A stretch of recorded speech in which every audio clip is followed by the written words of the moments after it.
ॐ अज्ञानतिमिरान्धस्य ज्ञानाञ्जनशलाकया चक्षुरुन्मीलितं येन तस्मै श्रीगुरुवे नमः।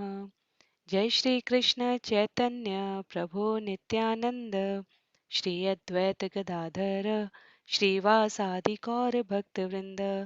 हरे कृष्णा कृष्ण कृष्ण हरे हरे, हरे राम राम राम हरे हरे। हरे कृष्णा, आप सभी को प्रणाम। आज हम सब के लिए बहुत ही शुभ दिन है। श्रील प्रभुपाद, जिनका पूरा नाम श्रील एसी भक्तिवेदांता स्वामी प्रभुपाद, एसी का अर्थ है अभय चरण, उनका वास्तविक नाम है, और भक्ति वेदांता प्रभुपाद स्वामी, ये उनकी अलग अलग टाइटल्स हैं, ये उनकी उपाधियां हैं जो उनको भक्तों के द्वारा, जो उनको उनकी विशिष्ट उपलब्धियों की वजह से प्राप्त हुई है। अब तक के जितने भी सत्र भगवत गीता, भागवतम, भक्त चरित्रों के ऊपर या सनातन की किसी भी विषय पर जो आपके समक्ष मेरे द्वारा प्रस्तुत किए गए हैं, मैंने हमेशा श्रील प्रभुपाद ने ये कहा है, श्रील प्रभुपाद ने वो कहा है, श्रील प्रभुपाद ने इस प्रकार करके दिखाया है, श्रील प्रभुपाद की हमसे ये अपेक्षाएं हैं, श्रील प्रभुपाद ने ये मार्गदर्शन प्रस्तुत किया है और हमें उसका पालन करना चाहिए। इस प्रकार से आपने अनेकों उद्धरणों में सुना होगा।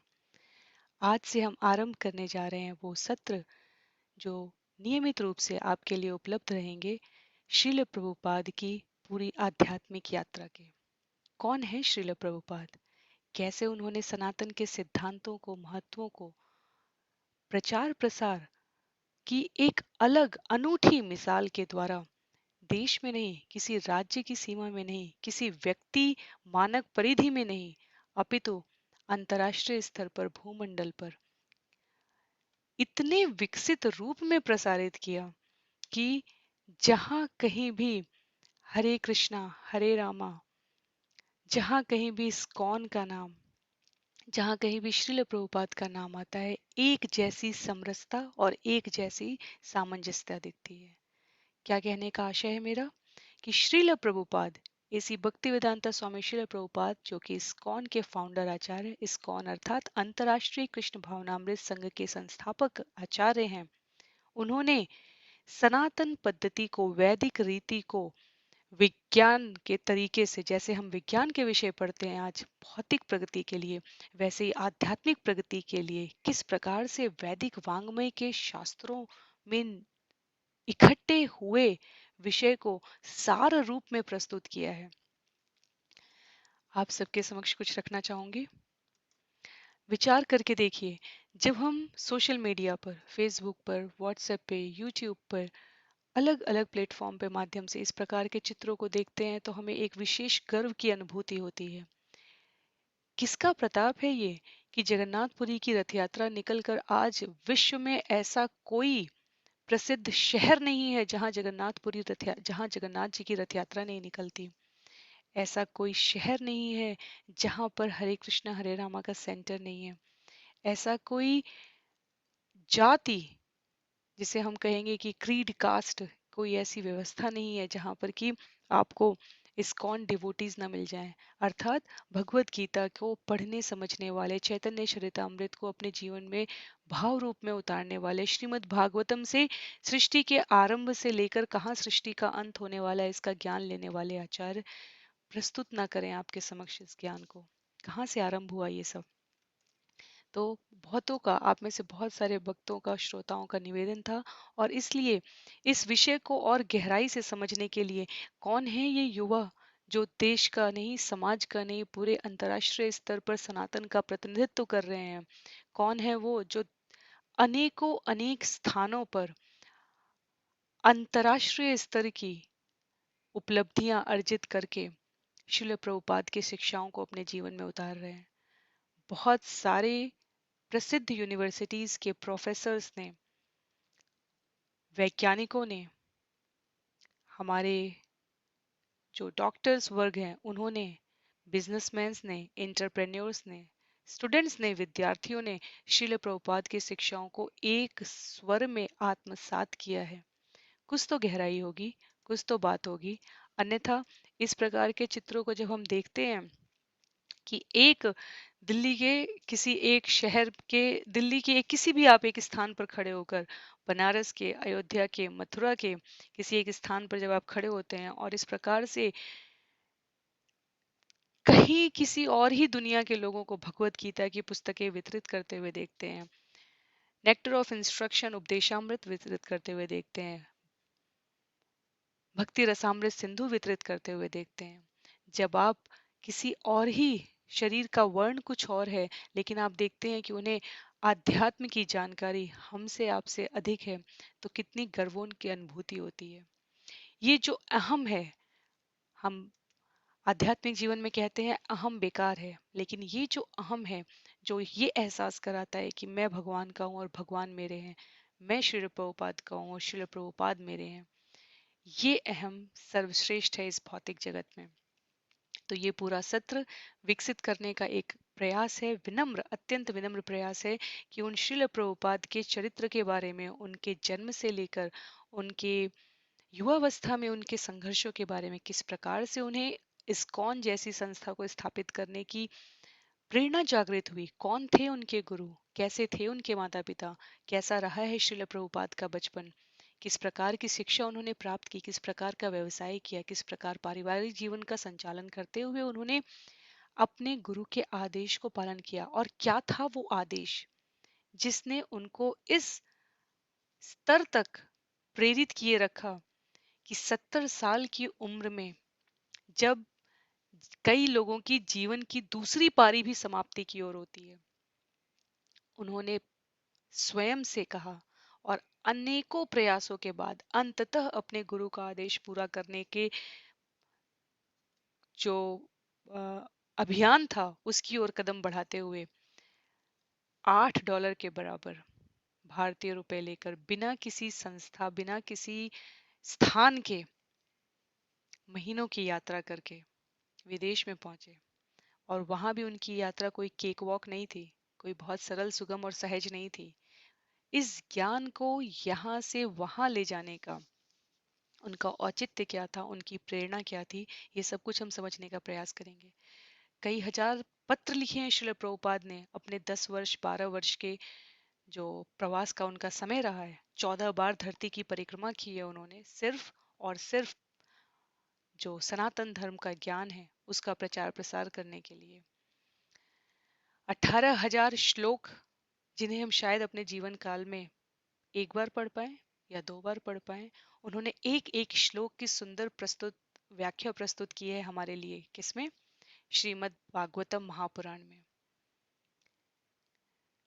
100 से ज्यादा पुस्तकों को, छोटी और बड़ी मिलाकर, उन्होंने हमें, ऐसा कुछ भी नहीं है वैदिक वाङ्मय का जो अछूता रखा हो, जिसे हम परिचित ना हो सकें। अपने जीवन के इन महत्वपूर्ण वर्षों में श्रील प्रभुपाद ने क्यों किया ये सब? क्या मिला उन्हें? क्या हम में से कोई, आप पूरे गूगल पर, पूरे सोशल मीडिया पर अगर ढूंढ ढूंढ के भी थक जाएंगे, तो भी शायद आपको श्रील प्रभुपाद के पुत्र, उनके आगे के परिवार, उनके और नाम कहाँ कौन क्या है, बड़ी कठिनता पूर्वक मिलेगा।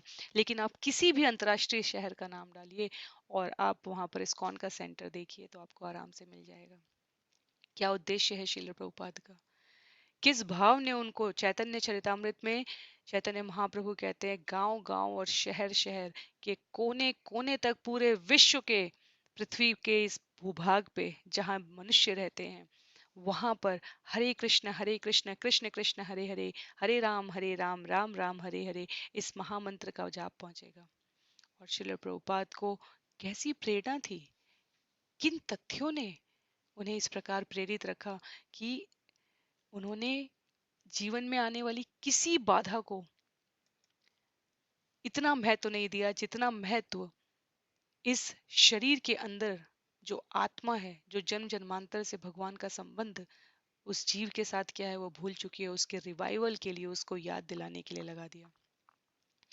इन छोटे बच्चों को जब हम वैष्णव तिलक लगाए हुए यूं भगवत गीता पढ़ते हुए देखते हैं, तो ये कोई मार्केटिंग नहीं है, ये जीवन की वो सत्यता है जिसका भास होने पर एक प्रौढ़ व्यक्ति भी अत्यंत आह्लाद का अनुभव करता है। जब हम इन बच्चों को, जो शायद हम में से किसी के भी हो सकते हैं, शायद हम में से कोई भी इनको नहीं जानता होगा। इनके चेहरे पे दिखता हुआ ये स्मित हास्य, ये प्रसन्नता इस बात का सूचक है कि जो ज्ञान, जो परिवेश, जो संस्कार ये प्राप्त कर रहे हैं, जिसे हम वास्तव में सनातन के संस्कार कहते हैं, और जो श्रील प्रभुपाद के माध्यम से भूमंडल के हर कोने कोने में आज प्रचारित और प्रसारित हो रहा है, वो ये स्मित हास्य है इनके चेहरे पर। इन्हें कोई धन का लोभ किसी और अन्य प्रयोजन से नहीं।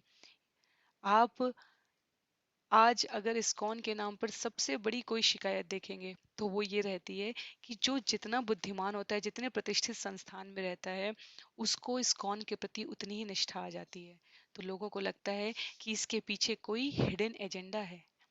क्या क्या है वो हिडन एजेंडा? श्रील प्रभुपाद हंसते हुए कहते थे, हाँ, मेरे पास एक हिडन एजेंडा है। वो ये कि आपके शरीर के अंदर जो हिडन सोल है, जो छुपी हुई आत्मा है, उसका वास्तविक संबंध क्या है, उसको मुझे जगाना है। बैक टू गॉड हेड, भगवत धाम वापस जाना है। पशुओं से उच्चतर जीवन यदि मनुष्य के रूप में प्राप्त हुआ है तो उसका महत्व समझाना है। ये है मेरा हिडन एजेंडा।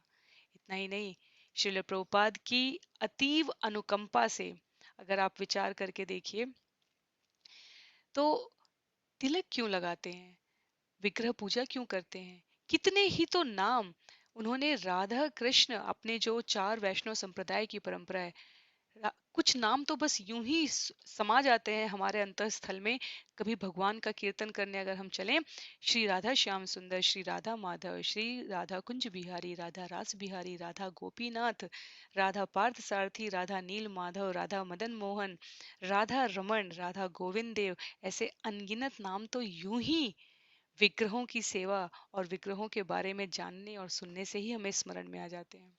श्रील प्रभुपाद हमेशा कहते थे, ये मनुष्य जीवन अनमोल है, और यदि हम इस समय को, इस सत्संग को, इस ज्ञान को सुनने के बाद भी आचरण में ना कर पाए तो इससे बड़ा दुर्भाग्य और कुछ नहीं होगा। तो वो श्रील प्रभुपाद, कैसे उन्होंने ये यात्रा की, कैसे उन्होंने देश विदेश, गांव, शहर, कस्बे, अफ्रीका हो या ऑस्ट्रेलिया हो, रशिया हो या कोरिया हो, ऐसा कोई स्थान नहीं है जहां पर श्रील प्रभुपाद के मार्गदर्शन में संस जो सेंटर्स होते हैं, इस्कॉन के जो सेंटर्स है, उनकी स्थापना ना की गई हो। उद्देश्य क्या है? श्रील प्रभुपाद के भव्य आभा मंडल में इस मुख को देखकर उद्देश्य केवल क्या है? उद्देश्य है हरिनाम का प्रचार करना, सनातन की जो शाश्वत जीवन जीने की पद्धति है, मूल्य है, सिद्धांत है, उसे प्रत्येक प्राणी मात्र के पास पहुंचाना। और उन श्रील प्रभुपाद का स्वयं का जीवन किस प्रकार, किन यात्राओं से, किन संघर्षों से, किन मार्गों से, किन घटनाओं से, परिस्थितियों से, अनुकूलता से, प्रतिकूलता से गुजरा है, उसको समझने के लिए ये सत्र आज से आप सभी की प्रसन्नता के लिए श्रील प्रभुपाद को समर्पित करते हुए आरंभ किए जा रहे हैं। श्रील प्रभुपाद, वैसे तो अनेकों घटनाएं हैं, अनेकों आक्षेप हैं, अनेकों प्रशंसनीय आख्यान है, अनेकों अंतर्राष्ट्रीय प्रतिष्ठित हस्तियों द्वारा श्रील प्रभुपाद के बारे में कहे गए कथ्य हैं, सत्य हैं और तथ्य हैं, जो इन सत्रों के माध्यम से आप सभी के समक्ष प्रस्तुत किए जाएंगे। पर इसमें निहित, अंतर्निहित सार ये है, जब भी हम कोई प्रेरणाप्रद पुस्तक पढ़ते हैं, किसी की बायोग्राफी पढ़ते हैं, किसी के बारे में सुनते हैं, जानते हैं, तो हमारा उद्देश्य क्या होता है? उसमें जो सकारात्मकता है, उसमें जो ग्राह्य बिंदु हैं, उसे जीवन में धारण करना। श्रील प्रभुपाद के जीवन पर समर्पित ये सत्य, यही एक विनम्र प्रयास है श्रील प्रभुपाद के अत्यंत निकटस्थ भक्तों द्वारा उनके जीवन की घटनाओं की जो प्रस्तुति की गई है, उनसे लिए गए बिंदुओं को, उनसे ली गई घटनाओं को, उनसे लिए गए कथ्य को यहाँ आपके सामने प्रस्तुत किया जाएगा। श्रील प्रभुपाद का हमेशा एक एक निवेदन रहता था कि किसी भी विषय को, भगवान से संबंधित किसी भी विषय को उसकी गहराई तक समझो, ताकि आप उस विषय के स्वयं वकील हो जाओ। अर्थात उसमें कुछ अपरिहार्य कारण हो, उसमें कुछ ग्राह्य कारण हो, दोनों ही आपको स्पष्ट रूप से पता होने चाहिए। और उसी क्रम में ये मेरा विनम्र प्रयास है कि हमें श्रील प्रभुपाद के जीवन में घटी हर वो घटना जो उनके जन्म से भी पहले से कहीं लिखित है, किसी आचार्य द्वारा लिखित है, किसी भक्त द्वारा लिखित है, किसी शिष्य द्वारा लिखित है, किसी संबंधी द्वारा लिखित है, और वो लिपिबद्ध कर दी गई है, पुस्तक रूप में प्रस्तुत की गई है, वो सब आप सबके समक्ष एक संदर्भ पूर्ण तरीके से कहाँ किस पुस्तक में लिखा है, कब उद्धृत हुआ है, किस वर्ष में, क्या समय काल था, और कहाँ इसकी सूचना आपको और विस्तार में मिल सकती है, ये प्रस्तुत करने का एक विनम्र प्रयास रहेगा।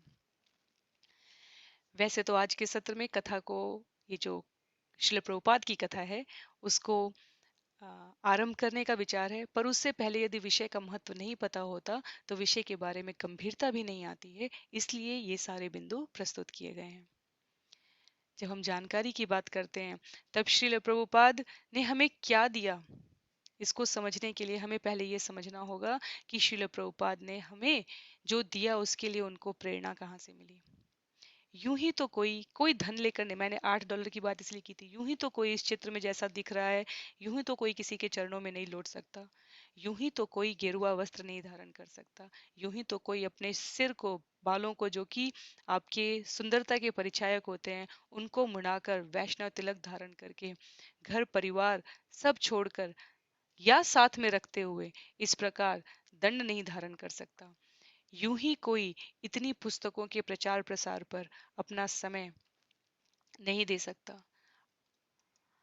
आप बनावटी हो सकते हैं, हम बनावटी हो सकते हैं, या हमारे आसपास के लोग बनावटी हो सकते हैं, पर बनावट और दिखावा का स्तर कहाँ पर होगा, एक स्तर के बाद आप उसे नहीं निभा सकते। श्रील प्रभुपाद की ये विशेष वर्ष 2021 उनकी 125वीं जयंती मनाई जा रही है, और इसीलिए पूरे विश्व में जो प्रयास है वो ये कि इस महामानव के, इस महापुरुष के कृतित्वों के पीछे का ध्येय क्या है, वो हम सभी को स्पष्ट होना चाहिए।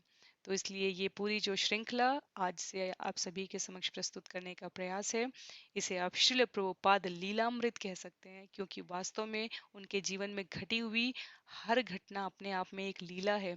और उसमें से जिस प्रकार समुद्र मंथन का परिणाम रूप में हमें अमृत प्राप्त हुआ था, उस प्रकार उन लीलाओं को आज हम भाग्यशाली हैं कि पढ़ के, समझ के, और इतिहास में पीछे देखकर जब समझते हैं तो महसूस कर पाते हैं कि ये कितनी अपने आप में दिव्य है।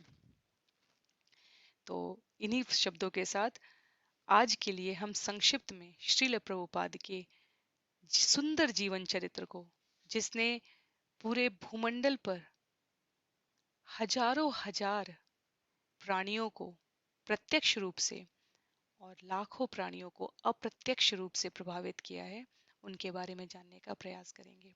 श्रील प्रभुपाद के चरणों में विनीत निवेदन समर्पित करते हुए सभी वैष्णव वृंद से प्रार्थना है कि हम इन सत्रों को सही प्रकार से, सही समझ से जीवन में सुनते हुए, मनन करते हुए, धारण करते हुए इसके ग्राह्य बिंदुओं को स्वीकार कर पाएं और अपने आचरण में ले पाएं।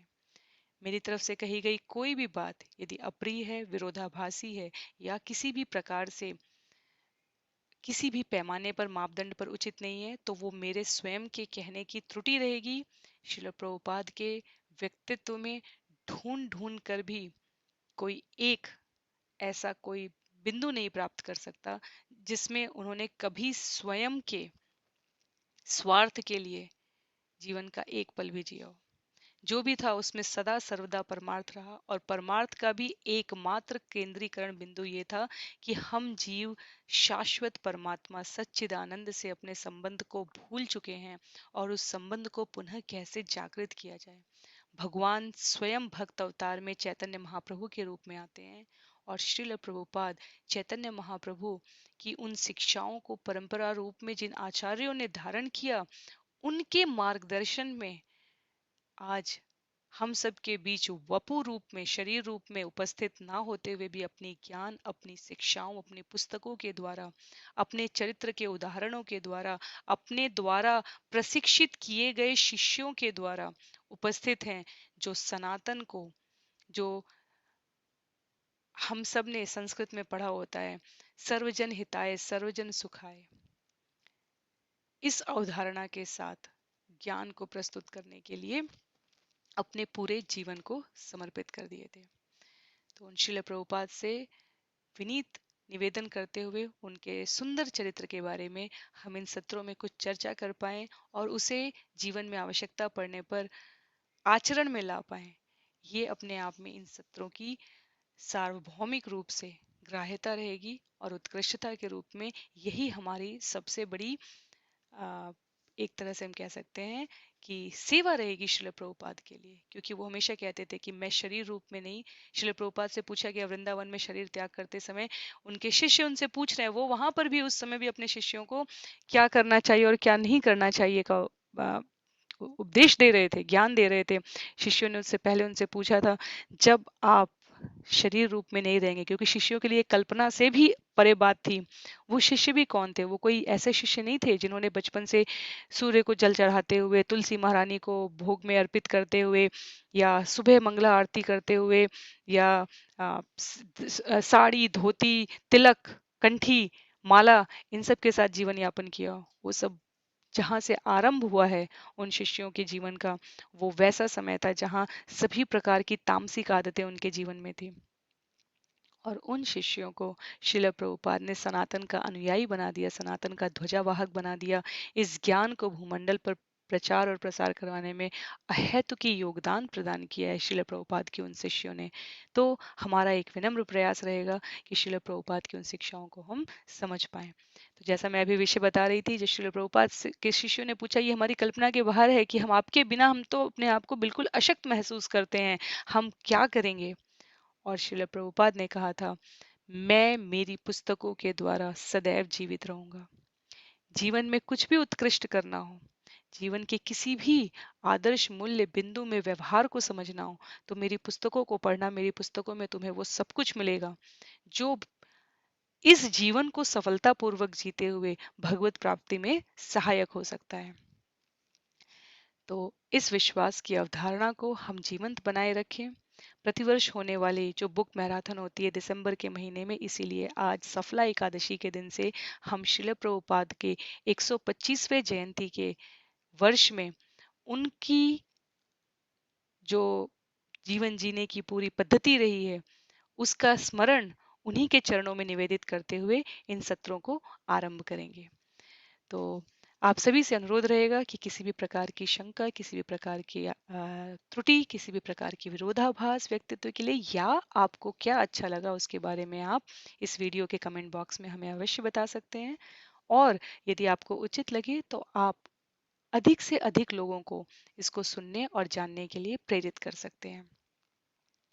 तो इसी के साथ श्रील प्रभुपाद के जीवन चरित्र को, जिसे श्रील प्रभुपाद लीलामृत कहकर सतस्वरूप दास गोस्वामी जी ने पुस्तक में लिपिबद्ध किया है, उस पुस्तक के मार्गदर्शन में और अन्य अनेकों आलेखों द्वारा, अनेकों पत्रों द्वारा, अनेकों स्मृति के रूप में जो शिष्यों ने घटनाएं प्रस्तुत की है, उन सबको एक साथ प्रस्तुत करते हुए हम श्रील प्रभुपाद के सुंदर चरित्र का अध्ययन करने का प्रयास करेंगे।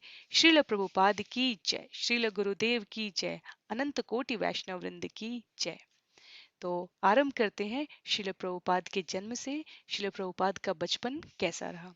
तो आज के सत्र में हम थोड़ा समय लगाकर ये समझने का प्रयास करेंगे कि श्रील प्रभुपाद कैसे, कब उनका जन्म हुआ, उनके माता पिता का क्या नाम था, वो कहाँ पर रहते थे, और उनके जीवन में बचपन में सामान्यता था, सब कुछ सामान्य जनजीवन जैसा था, या कुछ दिव्यता हमें समय समय पर प्राप्त होती रही। तो सबसे पहली बात हमें ये जानना है कि भारत में जो सबसे प्रसिद्ध त्योहारों में से एक त्योहार है, उत्सव है, वो है जन्माष्टमी। 1 सितंबर 1896 को श्रील प्रभुपाद का जन्म जन्माष्टमी के अगले दिन सुबह, जो पूरे भारतवर्ष में नंदोत्सव के नाम से मनाया जाता है, उस दिन हुआ था। जन्माष्टमी और नंदोत्सव का अपना महत्व है। जन्माष्टमी तब कहते हैं जब वृंदावन में भगवान, जिस रात में नंद बाबा यशोदा मैया के घर वसुदेव द्वारा पहुंचाए गए थे, जो सामान्य व्रजवासी थे, उन्होंने लाला को कब देखा? उन्होंने लाला को अगले दिन देखा था और उसे नंदोत्सव कहते हैं। तो ऐसे पवित्र पावन दिन पर श्रील प्रभुपाद अंग्रेजी कैलेंडर से 1 सितंबर 1896 को इस भूमंडल पर, इस धराधाम पर अवतरित हुए थे। आज के लिए इस सत्र को यही समाप्त करूंगी। क्या दिव्य लीला थी अपनी माता के गर्भ से आते समय। श्रील प्रभुपाद के आसपास का वातावरण कैसा था, उनके पिता का व्यवसाय कैसा था, उनके आसपास कौन लोग थे, उनके कितने भाई बहन थे, और उनके जन्म स्थान के बारे में और सारी जानकारियों के साथ हम लोग अगले सत्र में चर्चा करेंगे। श्रील प्रभुपाद की जय, श्रील गुरुदेव की जय, अनंत कोटि वैष्णव वृंद की जय। हरे कृष्णा।